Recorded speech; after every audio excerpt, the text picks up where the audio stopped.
সাথে লালার রস পাওয়া গেছে তার নিপলের ওপরে, তার সাথে ডিএনএ প্রোফাইল 100% ম্যাচ করেছে সঞ্জয় রায়।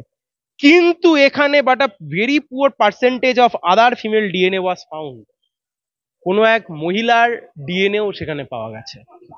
এখানে ডাউট রয়েছে, তাহলে সেই যে সঞ্জয় রায়ের যে সেন্টেন্সটা দেওয়া আছে সেটা থাকবে। প্রথমে বলছি এমন হয়তো হতেও পারে ভবিষ্যতে দেখলাম সঞ্জয় রায় বেকসুর খালাস পেয়ে গেল, খালাস যদি নাও পায় সঞ্জয় রায়ের অন্তত যাবজ্জীবন হয়েছে, কমে দেখা গেল 5 বছর 7 বছর বা 10 বছরের সাজা হয়ে গেল। ল্যাম্পপোস্টে বেঁধে একদিকে টালা থানা আর একদিকে সিবিআই দুটোকে চাপগানো উচিত। যারা এই জাজমেন্টটা পড়েছে তারা পড়বার পরে বুঝতে পারবে যে পঞ্চায়েতের প্রধানকে দিয়ে মনে হয় তদন্ত করানো হয়েছে। এই বিচার, এই যে বিচারের বাণী যা উঠে এসছে এখানে পরিষ্কার হয়ে গেছে, কার্যত প্রতি পদে পদে লেখা আছে যে সঞ্জয় রায় একাই এই ঘটনা ঘটেছে, যেখানে সন্দীপ ঘোষ থেকে শুরু করে বাকি কারোর কোনো কোথাও কিচ্ছু উল্লেখ। রূপালী মুখার্জি, যিনি একজন inspector additional OC of WG cell, senior officer, কি করেছেন ইনি? সঞ্জয় রায়ের মোবাইল একবার সিজ করে একবার নিয়ে আবার সঞ্জয় রায়কে ফেরত দিয়ে দিয়েছিলেন। এরকম আরো কতগুলো জায়গা রয়েছে। ওনার ভাইপোকে বলুন চায়ের দোকান খুলে চা বিক্রি করতে, তারপরে বাদবাকি রাজ্যের ভাইপো ভাইজেদের উদ্দেশ্যে উনি এই গল্প দেবেন। দেখুন, যে কোনো ক্রিমিনাল মামলাতে যখন, বিশেষত যখন আরো বড় কোনো সাজা হয়, ফাঁসির সাজা হোক বা এরকম যাবজ্জীবন কারাদণ্ড 10 বছর 7 বছর বা যে কোনো ক্রিমিনাল মামলার সাজাতে প্রমাণ করতে হয় যে রিজনেবল ডাউটের ওপরে, অর্থাৎ কোনো ডাউট নেই।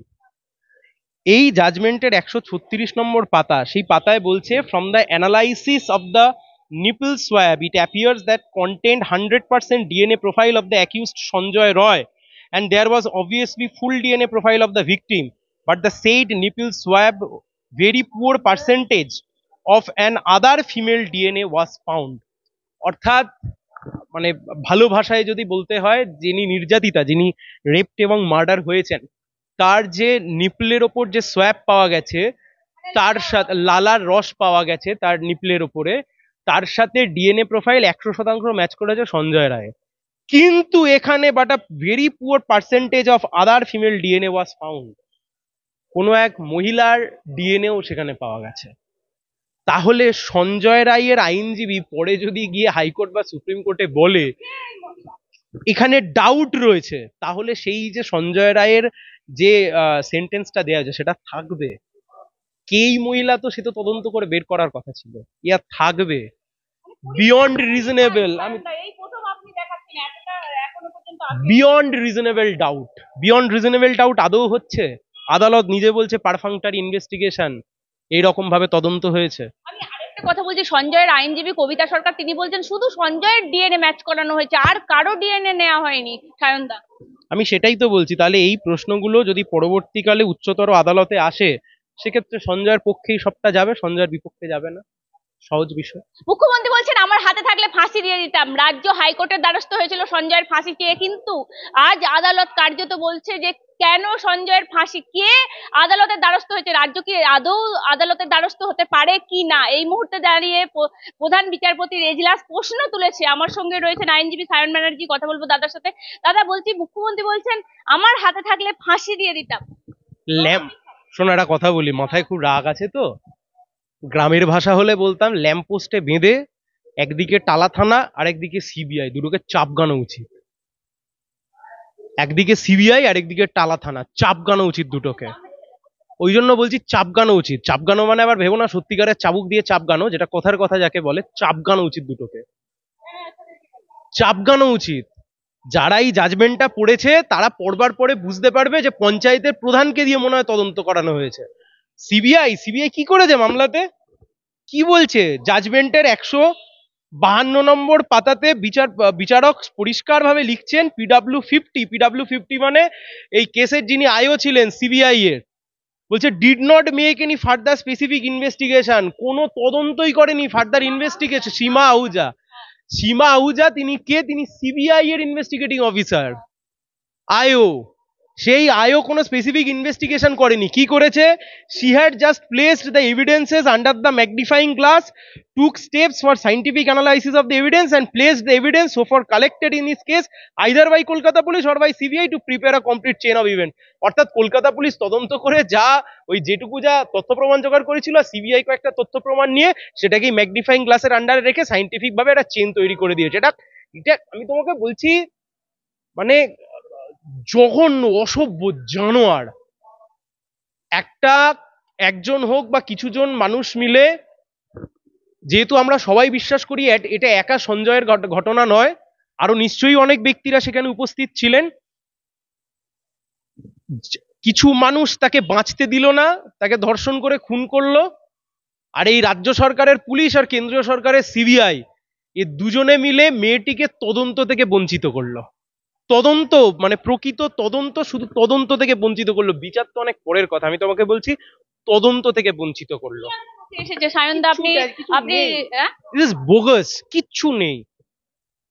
এই যে সবাই এই যে বলে মনে হয়নি বিচারপতিকে আজকে কুৎসার শিকার হতে হচ্ছে? আপনি কি বলছেন? বিচারপতিকে রীতিমতো সবাই কুৎসা করছে, নিন্দা করছে। দুটো কথা, এক, বিচারক নিজে গিয়ে তদন্ত করেন না, তদন্ত করে হয় পুলিশ অথবা সিবিআই বা কোনো এজেন্সি, তারা তদন্ত করে। সেই তদন্ত থেকে যা ফাইন্ডিং উঠে আসে বিচারককে তার উপরে রায় দিতে হয়।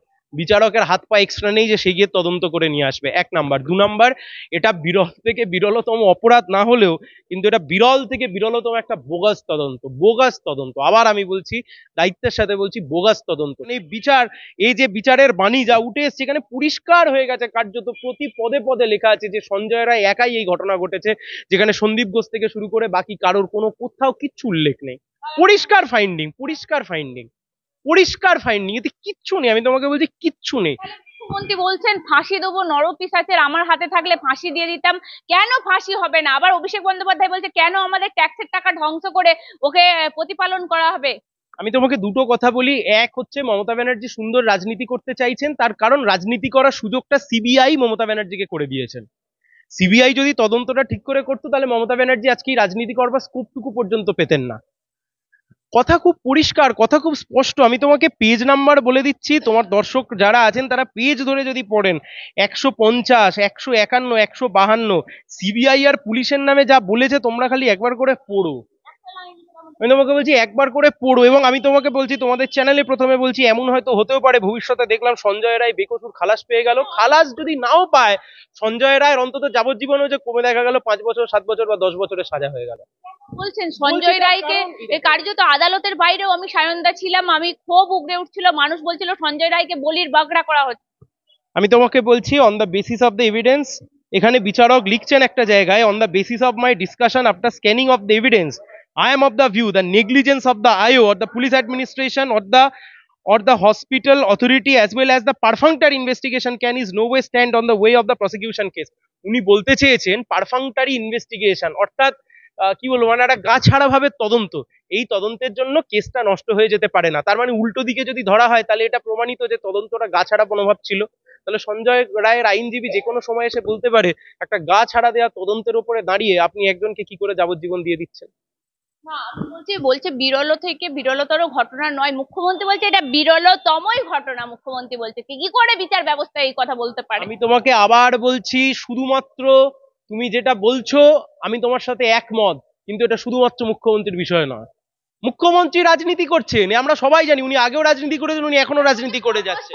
একজনের ধর্ষণ হবে সেটা বিরলতম ঘটনা নয় সায়নদা? মুখ্যমন্ত্রী এখানে মুখ বাঁচানোর জন্য এসে বলছেন যে আমি এখানে মৃত্যুদণ্ড চাই। প্রথমত এই নিয়েই প্রশ্ন উঠে যাবে যে রাজ্য সরকার কিভাবে আসতে পারে, এই নিয়ে প্রশ্ন উঠবে। কিন্তু আমার কথা সেটা নয়। আমার কথা হচ্ছে সিবিআই 3 দিনের মধ্যে সিবিআই এই মামলা তদন্তভার হাতে পেয়েছিল। আমি তোমাকে কোনো নেতার কথা বলছি না, বিচারক যা লিখেছেন আমি তোমাকে বিচারকের কথা কোট করে শোনালাম, যেখানে বলছে সিবিআই কোনো এক্সট্রা তদন্তই করেনি, কলকাতা পুলিশ যা পেয়েছিল সেগুলোকেই স্ক্যানারের মধ্যে রেখে দিয়েছে। তাহলে এবার তুমি বলো সিবিআই এর দিকে আঙুল উঠবে না?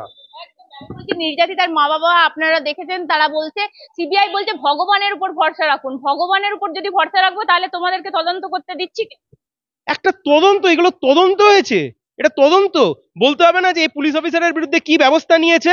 এই টালা থানার যিনি ইন্সপেক্টর ছিলেন, একজন রয়েছেন রূপালী মুখার্জি, একের পর এক আমি নাম এখান থেকে খুঁজে পাচ্ছি, একটা কেউ কোনো তদন্ত করেনি ঠিকঠাক মতো। রূপালী মুখার্জি, তিনি সঞ্জয় রায়ের মোবাইলটা নিয়েছিলেন, মোবাইল নেওয়ার পরে আবার তাকে ফেরত দিয়ে দিয়েছেন।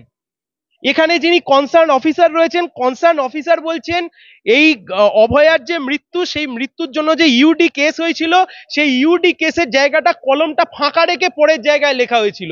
কি তদন্ত! তাহলে এগুলোকে সিবিআই ঠিক বলে চালিয়ে দিল।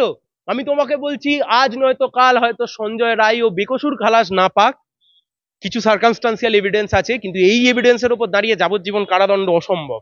আমি আরেকটা জিনিস বলছি, এই সঞ্জয় রায় কার্যত বলছেন, তিনি বলছেন আমাকে পুলিশ জোর করে বিভিন্ন কাগজে সই করিয়েছে, আমাকে মারধর করেছে। আমি বলছি আবার আবার সঞ্জয় রায়ের আইনজীবী আমাদের সাথে কথা বলেছেন, তিনি বলেছেন ওই রাতে যে সঞ্জয় রায়কে ফোন করে ডেকেছিল, বলছি তাকে পর্যন্ত কি জিজ্ঞাসাবাদ করা হয়েছে? আপনারা তো পুরো মুখস্থ হয়েছে একটা বাক্য কথা। আমি তো দুটো কথা, হ্যাঁ, এক নাম্বার কথা হচ্ছে সঞ্জয় রায় সাধু পুরুষ এটা আমরা মনে করি না, সঞ্জয় রায় একা ছিল এটা আমরা মনে করি না, কিন্তু দুর্ভাগ্যের হলেও সত্যি তদন্ততে যা উঠে এসছে, সিবিআই এর তদন্তে বিচারক তাতে লিখে দিয়েছেন সঞ্জয় একাই ঘটনা ঘটিয়েছে, লেখা রয়েছে এখানে পরিষ্কারভাবে লেখা রয়েছে no other than the accused person সেই ঘটনাটা ঘটিয়েছে। আমাদের প্রশ্ন হচ্ছে অন্য জায়গাতে।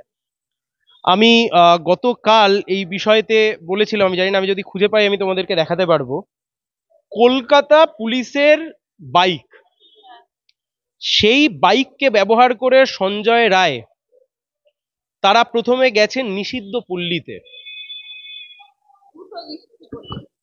শোভাবাজার ঘুরে তারপরে গেছে তারা চেতলাতে, সেখানে তারা মদ্যপান করেছেন।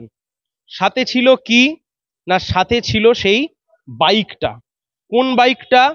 যেটা কলকাতা পুলিশের একটি বাইক, যেটা কলকাতা পুলিশের নয়, কমিশনারের নামে নেওয়া বাইক, বিনীত গোয়েলের নামে নেওয়া বাইক, সেই বাইক আমি ধরে নিলাম কলকাতা পুলিশের নেওয়া বাইক, কলকাতা পুলিশ যাকে একমাত্র অ্যাক্সেস করতে পারে। সঞ্জয় রায় থাকতো কোথায়? আর্মড কলকাতা পুলিশের যে ব্যারাক, সেই ব্যারাকে। কার কথা? আমাদের কথা। যে সাক্ষ্য প্রমাণ দিতে এসছে সে এসে বলছে। সঞ্জয় রায়কে যখন প্রশ্ন করা হয়েছে, সঞ্জয় রায় ঘুরিয়ে বলছে যে ইয়েস, আমি ওই সময়তে ওই গাড়িতে করে আমি ওই সময় শোভাবাজারে গেছিলাম এবং আমার সাথে যে ব্যক্তি ছিলেন আমরা দুজনে একসাথে গিয়ে চেতলাতে ওই নিষিদ্ধ পল্লীতে আমরা একসাথে গিয়ে বিয়ার খেয়েছি। ওই বাইকে করেই আরজি করে এসছে civic police, civic volunteer Mamata ব্যানার্জির মাথা থেকে বেরোলো। না সে পুলিশ, না সে সাধারণ মানুষ, মাঝখানে দাঁড়িয়ে আছে।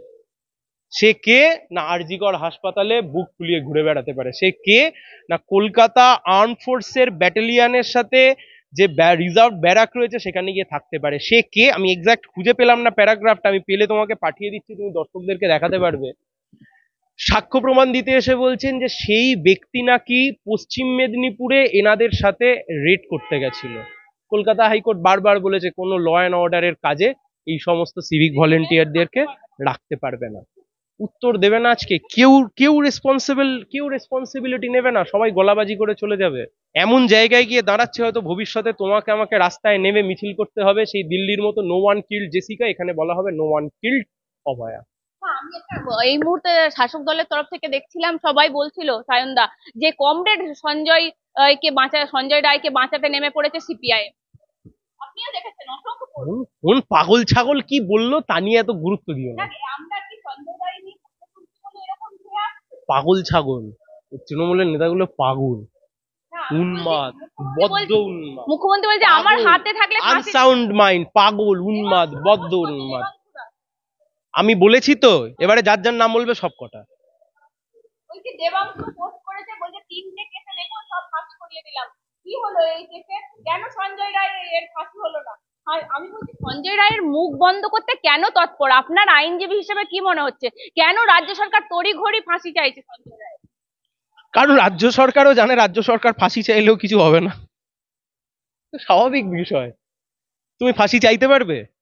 তুমি রোজিনা, তুমি গিয়ে মামলা করে ফাঁসি চাইতে পারবে? পারবে না তো, রাজ্য সরকারও পারবে না। তার কারণ তোমরা দুজনেই মামলার কে কার হাতে থাকলে? মুখ্যমন্ত্রীর হাতে থাকলে মুখ্যমন্ত্রী ফাঁসি দিয়ে দিতেন। মুখ্যমন্ত্রীর পুলিশই তো তদন্ত করেছে। আরে ভাই, তদন্তের ওপরে তো নির্ভর করবে। আমি পড়বো, এনাও শোনো, বলছে this evidence of SI police is eye opener for the police station are treating case in a very indifferent manner. It is shocking that the concerned SI did not hesitate to say such illegal acts standing in the witness box. যা যা অবৈধ কাজ police করেছে সেটা আবার গৌরবের সাথে witness বক্সে দাঁড়িয়ে বলেছে। গলাবাজি করে লাভ আছে? বললাম না তৃণমূলের নেতাগুলো পাগল হয়ে গেছে, বদ্ধ উন্মাদ হয়ে গেছে, তাই জন্য কি বলছে কিছু যায় আসে না। কিছু যায় আসে না। কি তার বলছে মা দেখো, বাবাকে নিয়েও প্রশ্ন তুলছে। বলছে it is not clear to me that why at the time the parents of victim were not allowed advised to lodge a complaint, why the police authority kept the parents of the victim wait till 6 p.m. to lodge the complaint. কেন 6টা অবধি অপেক্ষা করিয়ে রাখা হলো? কেন রূপালী মুখার্জি সঞ্জয় রায়ের mobile নিয়ে আবার ফেরত দিয়ে দিলেন? কেন ইউডি কেস ফাঁকা রেখে দিয়ে পরের কলমে ইউডি কেস লেখা হলো? কেন জেনারেল ডায়েরি লেখা হলো?